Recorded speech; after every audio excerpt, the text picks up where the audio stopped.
ఇక హస్తనకు వెళ్లిన తెలంగాణ కాంగ్రెస్ నేతలు వెయిట్ అండ్ సీ అంటున్నారు. కేబినెట్ విస్తరణ, నామినేటెడ్ పదవుల భర్తీ తెలంగాణ కాంగ్రెస్ నేతల్ని ఎప్పటి నుంచో ఊరిస్తున్న అంశాలు రెండు. ఏడాదికి పైగా వెయిట్ చేస్తున్న ఢిల్లీ నుంచి కబురు మాత్రం రావడం లేదు. తెలంగాణ వ్యవహారాలపై ఢిల్లీలో ఇవాళ కీలక కసరత్తు జరుగుతోంది. ఇంతకీ ఈసారైనా వీటిపై ప్రకటన ఉంటుందా? పదవులు ఆశించిన వారికి ఎప్పటికైనా పట్టం కడతారా? సీఎం రేవంత్ సహా కాంగ్రెస్ కీలక నేతలు ఎవరు ఢిల్లీ వెళ్లినా రాష్ట్రంలో జరిగే చర్చ ఒక్కటే, అదే కేబినెట్ విస్తరణ. ప్రతిసారి ఎన్నో ప్రచారాలు జరుగుతూనే ఉన్నాయి, కానీ ఇంతవరకు దీనిపై ఎలాంటి ప్రకటన లేదు. ఇప్పుడు కూడా రేవంత్ సహా హస్తం పార్టీ బీసీ నేతలంతా ఢిల్లీకి వెళ్లారు.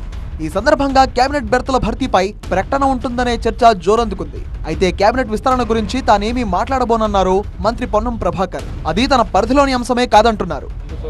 నా పరిధికి సంబంధించిన కాదు, పిసిసి అధ్యక్షుడు ముఖ్యమంత్రి గారు మాట్లాడతారు. ప్రభుత్వ పార్టీ పదవుల్లో దామాషా పద్ధతిని న్యాయం జరుగుతుందనే ధీమాలో ఉన్నారు తెలంగాణ కాంగ్రెస్ నేతలు. రేవంత్ నాయకత్వంలో బీసీలకు న్యాయం జరుగుతుందన్నారు ప్రభుత్వ విప్ ఆది శ్రీనివాస్.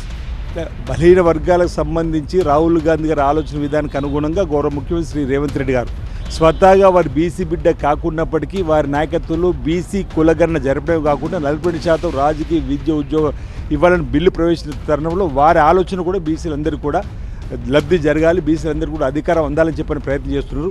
జనాభా ఆధారంగా రాజ్యాధికారంలో వాటా వచ్చినప్పుడే వెనుకబడిన వర్గాలు పైకి వస్తాయి అనేది రాహుల్ నినాదం. తెలంగాణలోనూ ఇదే ఫార్ములా అమలవుతోంది. బీసీలకు న్యాయం జరగాలి, బీసీలకు రాజకీయంగా ఎదగడానికి కోసం మనము ఈ బీసీ కులను ఉపయోగపడుతుంది చెప్పినట్టు రాహుల్ గాంధీ గారి ఆలోచనకు అనుగుణంగా మా ప్రభుత్వం ముందుకు పోతే మా ముఖ్యమంత్రి రేవంత్ రెడ్డి ఆ విధంగా అడుగులు వేస్తుందని చెప్పి ఈ సందర్భంగా చెప్పదలుచుకున్నాం. కేబినెట్ విస్తరణతో పాటు జిల్లా అధ్యక్ష పదవులు, ఇతర నామినేటెడ్ పదవులు భర్తీ చేయాల్సి ఉంది. త్వరలోనే పోస్టింగ్లో ఉంటాయనే ప్రచారం జరుగుతుండటంతో ఆశావహులు ఎన్నో ఆశలు పెట్టుకున్నారు.